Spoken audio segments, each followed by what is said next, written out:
Welcome to Luca and Miguel. Enjoy the video. You start with what matters: power, fluids, and safety. Jack the car and secure it on stands. Never work on a car supported only by a jack. Check battery voltage and terminals. Clean corrosion, because electrical faults mimic many failures. Inspect oil and coolant for contamination, and look for fresh leaks under the engine. Once done, note belt cracks and obvious damage. These initial checks save time. They tell you whether to focus on electrical, cooling, or engine, mechanical repairs next.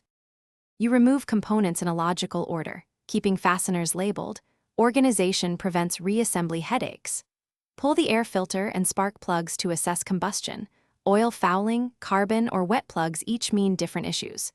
Perform a compression test and a fuel pressure check.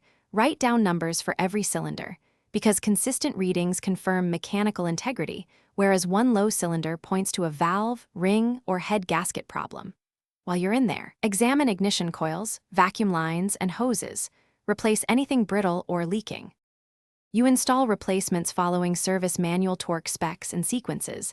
That prevents leaks and warped parts. Reassemble components, refill oil and coolant, and bleed brakes or cooling as required. When you start the engine, monitor temperature and listen carefully. Knocks, hissing, or irregular idle are diagnostic clues. If the problem persists, retrace steps.